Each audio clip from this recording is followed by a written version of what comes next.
Всем привет из Финляндии. Значит, у нас каминщик смонтировал камин. Клал он кладочку здесь, камушки.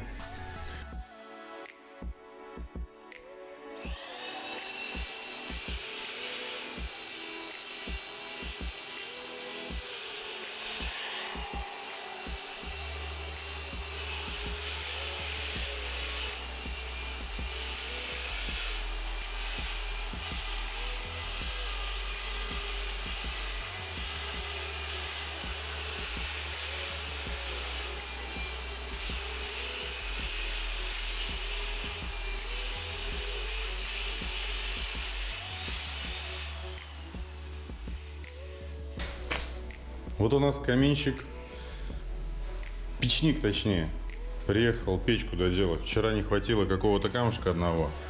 Вот растворчик маленький такой намешивает, тоненький слой накладывает, намазывает точнее. И вот так вот из таких лего и вот такие вот металлические забивает штучки вот так вот сюда. Тынц и тынц. Забито. Так что вот так вот. В принципе, все очень просто. Значит, пожарные требования интересные.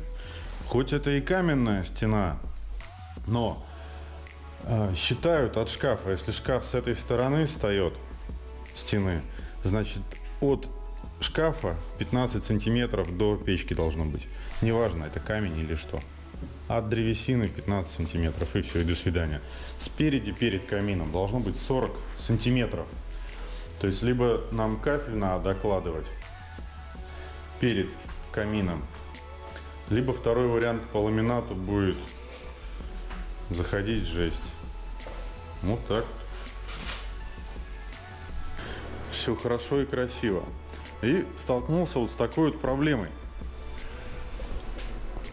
Если там видно, мы ставили крестик специально, центр, где в проекте находится дымовая труба. Но сейчас с левой стороны видно вата. И за этой ватой, вата порядка 4-5 сантиметров каменная, за ней стропила. И это по нормам не проходит. В данном случае заказчики, клиенты отошли от проекта, и на все разговоры, что нельзя так делать, у них в проекте стоит маленький камин вообще. Маленький-маленький. И труба должна быть смещена в правую сторону.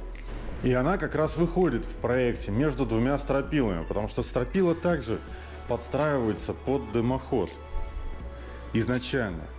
Но они захотели побольше, ну зачем нам такой маленький? Здесь нормальный дедок, фин, кладет, разговорчивый, мы что-то ему помогаем, что он просит. Вот, и он вроде как адекватный, нормальный.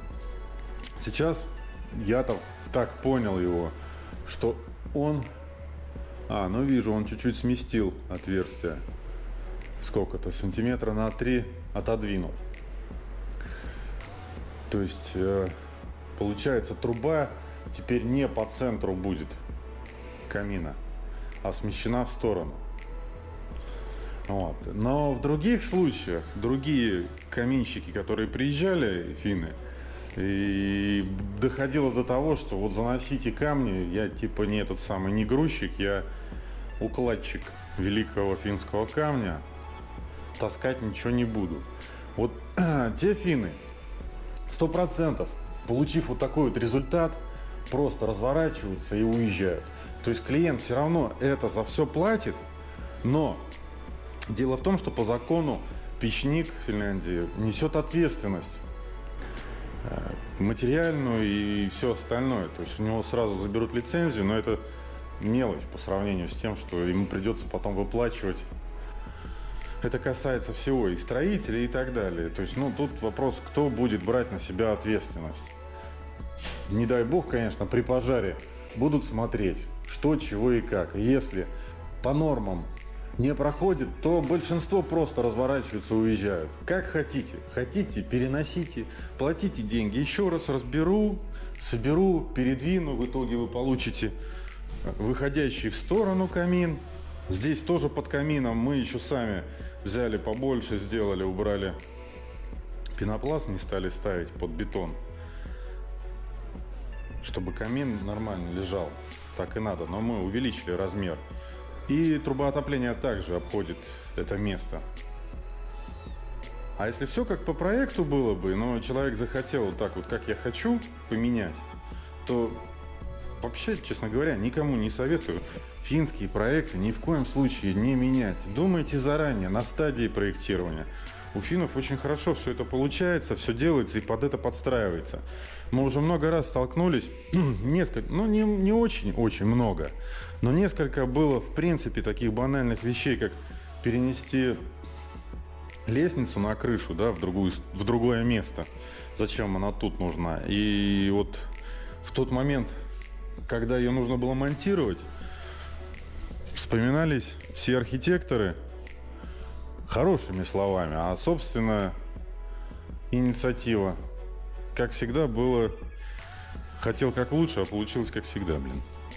И столько проблем нашли себе на пустом месте, а все, что такого, блин, с одной стены перенести на другую. Вот. Вот что касается камина.